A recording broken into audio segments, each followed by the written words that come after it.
ബഹുവചനം എന്ന് പറയുന്നത് TSTES.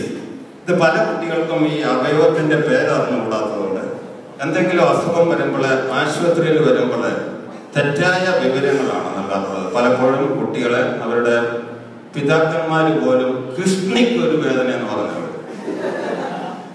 കിഷ്ണി പലപ്പോഴും നമ്മുടെ ജനനേന്ദ്രിയ ഭാഗത്തെ അവയവങ്ങളുടെ പേര് നമുക്ക് അറിഞ്ഞുകൂടാ, അഥവാ അറിയാമെങ്കിൽ അത് പലപ്പോഴും അശ്ലീല പദങ്ങൾ. ഈ അവയവത്തിന്റെ പേര് ടെസ്റ്റിസ്. മലയാളത്തിൽ അതിന് വൃഷണം എന്ന് പറയും. അപ്പൊ ഈ വൃഷണം കൗമാരത്തില് അതിന്റെ പ്രവർത്തനങ്ങൾ ആരംഭിക്കും. ഇതിന് 2 രീതിയിലുള്ള പ്രവർത്തനമാണ്. ഒന്ന്, ഹോർമോൺ സ്രവിപ്പിക്കും. ടെസ്റ്റിസിൽ നിന്നുണ്ടാകുന്ന ഹോർമോണ് ആൻഡ്രോജൻ എന്ന് പറയും. ആൻഡ്രോജൻ അതിലെ ടെസ്റ്റോസ്റ്റിറോൺ. ആൺകുട്ടികളുടെ കാര്യമായതുകൊണ്ട് ആൺകുട്ടികളുടെ സൈഡിലേക്ക് മാറി. അപ്പൊ ആൺകുട്ടികൾ ഉണ്ടാകുന്ന ഒന്ന് ടെസ്റ്റിസിൽ നിന്നുണ്ടാകുന്ന ടെസ്റ്റോസ്റ്റിറോൺ, ആൻഡ്രോജൻ. അപ്പൊ ഈ ആൻഡ്രോജൻ ഉണ്ടാകുന്നതിനെ തുടർന്നാണ് ശബ്ദഗാംഭീര്യം, മുഖത്ത് മീശ വരിക, ജനനേന്ദ്രിയ ഭാഗത്തും കക്ഷത്തിലും രോമം വളരുക. ഇതിനൊക്കെ കാരണം അതാണ്. കഴുത്തിലെ മുഴ വരിക, ആഡംസാണ്. അപ്പൊ ഈ ടെസ്റ്റിസ് പ്രവർത്തിക്കാൻ തുടങ്ങിയാല് തുടർച്ചയായിട്ട് ഹോർമോൺ സ്രവങ്ങൾ ഉണ്ടാവും. അതാണ് നമ്മുടെ ആണത്വത്തിന് കാരണം. അപ്പൊ അത്തരം സ്രവങ്ങൾ ഉണ്ടാകാൻ താമസിച്ചാല് നമ്മുടെ ശബ്ദം വ്യത്യാസം വരത്തില്ല, മീശ കുരുക്കത്തില്ല, അങ്ങനെയുള്ള പ്രശ്നങ്ങൾ വരും. രണ്ടാമത്തെ പ്രവർത്തനം, അതിലാണ് നമ്മുടെ അടുത്ത തലമുറയ്ക്ക് ജന്മം കൊടുക്കാനുള്ള ബീജങ്ങൾ അല്ലെങ്കിൽ സ്പേംസ് ഉണ്ടാകും. മനുഷ്യ ശരീരത്തിലെ എത്ര ക്രോമസോമാണ്? 46 അല്ലെങ്കിൽ 23 പേഴ്സ്. അതിലെ 23 ക്രോമസോം നമ്മുടെ പിതാവിൽ നിന്നാണ് കിട്ടുന്നത്. എന്റെ അച്ഛനിൽ നിന്ന് എനിക്ക് 23 ക്രോമസോം കിട്ടും, അമ്മയിൽ നിന്ന് 23 ക്രോമസോം കിട്ടും. അപ്പൊ അച്ഛനിൽ നിന്ന് കിട്ടുന്ന 23 ക്രോമസോം അച്ഛന്റെ ബീജങ്ങൾ വഴി. അപ്പൊ നിങ്ങളുടെ അടുത്ത തലമുറയ്ക്ക് നിങ്ങളുടെ സ്വഭാവം, നിങ്ങളുടെ പൊക്കം, നിങ്ങളുടെ കളറ്, നിങ്ങളുടെ മുക്ക്, നിങ്ങളുടെ ചെവി ഒക്കെ കിട്ടുന്നത് നിങ്ങളുടെ ബീജത്തിൽ അടങ്ങിയിരിക്കുന്ന ആ 23 ക്രോമസോം വഴി. അപ്പൊ അങ്ങനെ അടുത്ത ജനറേഷന് രൂപം നൽകാനുള്ള ബീജങ്ങൾ അതിലുണ്ടാകും. സ്പേംസ്. ഈ സ്പേംസ് ഉണ്ടാകാൻ തുടങ്ങിക്കഴിഞ്ഞാൽ അതൊരു കണ്ടിന്യൂസ് പ്രോസസ്സാണ്. ദിവസം 24 മണിക്കൂറും, ആഴ്ചയിൽ 7 ദിവസവും, മാസത്തിൽ 30 ദിവസവും, വർഷത്തിൽ 365 ദിവസവും തുടർച്ചയായിട്ട് സ്പേംസ് ഉണ്ടായിക്കൊണ്ടിരിക്കും. സ്ത്രീകളും പുരുഷന്മാരുമായിട്ടുള്ള ഒരു വ്യത്യാസമാണ്. അങ്ങനെ ഉണ്ടാകുന്ന സ്പേംസിനെ അതിന് ചലിക്കണമെങ്കിൽ ചില സ്രവങ്ങൾ വേണം. ഇപ്പൊ ടെസ്റ്റിസിൽ നിന്ന് ചില സ്രവങ്ങൾ വരും.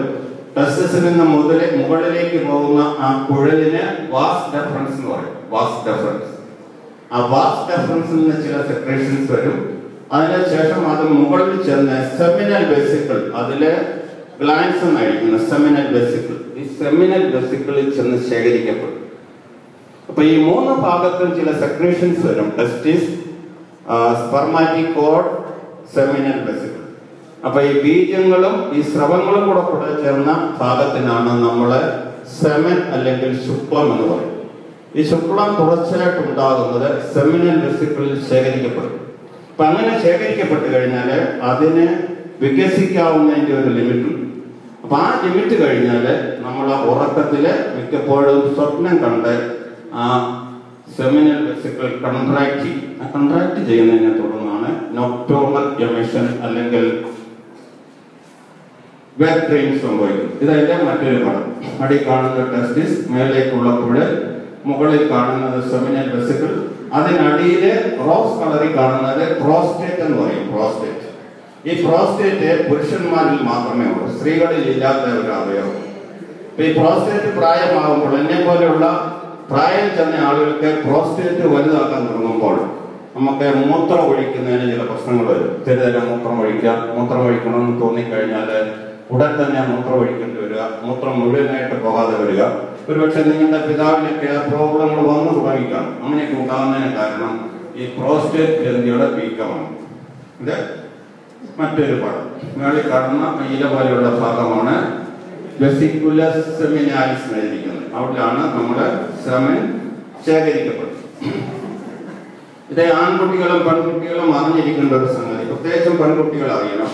കാരണം ഒരു കുഞ്ഞുണ്ടാകുമ്പോൾ, ആൺകുഞ്ഞുണ്ടാകുമ്പോൾ, പെൺകുട്ടികളെ ശ്രദ്ധിക്കേണ്ട മറ്റൊരു പ്രധാനപ്പെട്ട സംഗതിയുണ്ട്. നിങ്ങൾക്കൊരു ആൺകുട്ടി ഉണ്ടാകുമ്പോൾ ആദ്യമായിട്ട് ശ്രദ്ധിക്കേണ്ട ഒരു സംഗതി, സ്ക്രോട്ടത്തിലെ 2 ടെസ്റ്റിസ് ഉണ്ടോ എന്ന് നോക്കണം.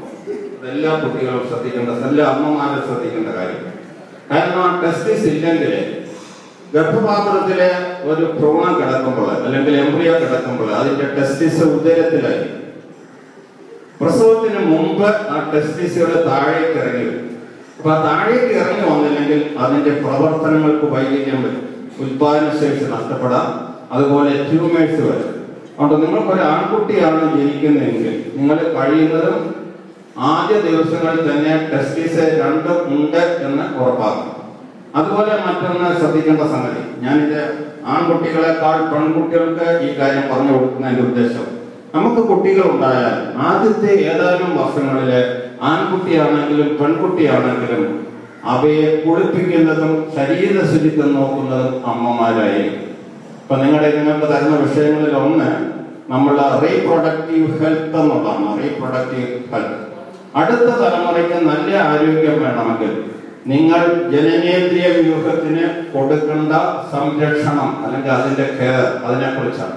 ഇപ്പൊ പെൺകുട്ടികൾ ശ്രദ്ധിക്കേണ്ടത്, ഒരാൺകുട്ടി ഉണ്ടായി കഴിഞ്ഞാൽ ആൺകുട്ടിയുടെ ജനനേന്ദ്രിയത്തിലെ ഫോർസ്കിൻ എന്ന് പറയുന്ന ഒരു ഭാഗമുണ്ട്, ഫോർസ്കിൻ. ഈ ഫോർസ്കിനെ നമ്മള് പുറകോട്ട് മാറ്റാൻ സാധിക്കുന്ന ജനന സമയത്ത് അത് മാറ്റാൻ സാധിച്ചില്ലെങ്കിലും നമ്മള് ദിവസേന കുളിപ്പിച്ച് ഏതാനും മാസങ്ങൾ കൊണ്ട് അല്ലെങ്കിൽ ഏതാനും വർഷങ്ങൾ കൊണ്ട് ആ ഫോർസ്കിൻ പുറകോട്ട് മാറ്റാൻ സാധിക്കണം. ഏകദേശം 4 വയസ്സാകുമ്പോഴത്തേനും ജനനേന്ദ്രിയത്തിലെ ഫോർസ്കിൻ പുറകോട്ട് മാറ്റാൻ സാധിക്കണം.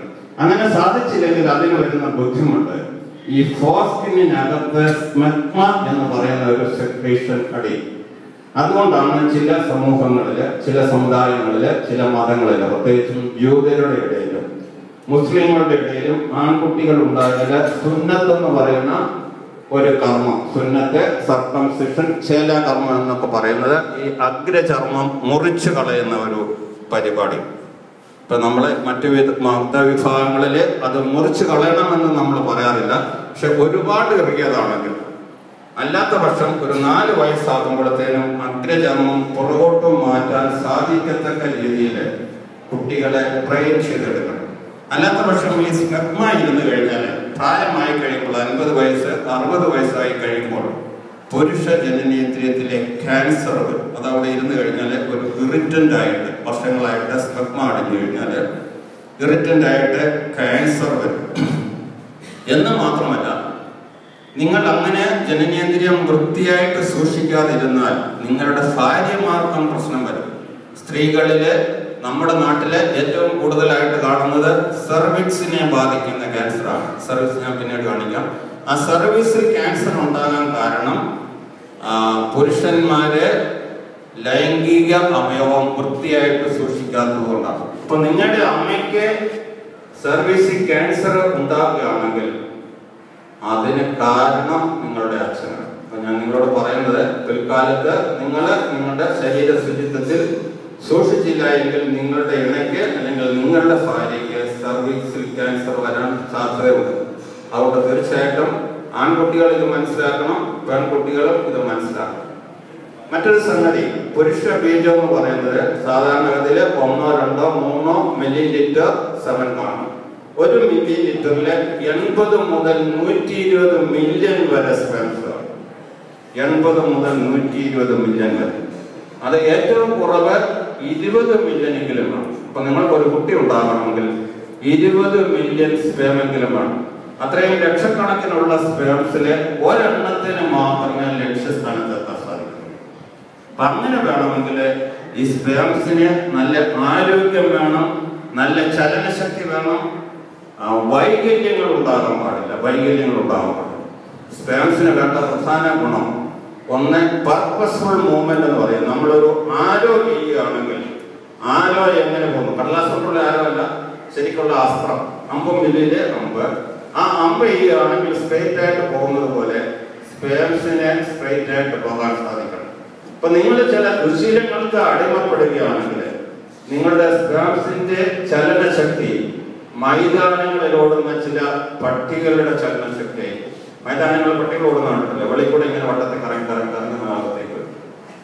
അപ്പോൾ അങ്ങനെ ചില ശീലങ്ങൾ അത്തരം ശീലങ്ങൾ എന്ന് പറയുന്ന ഏറ്റവും പ്രധാനപ്പെട്ടത് പുകവലിയാണ്. പുകവലി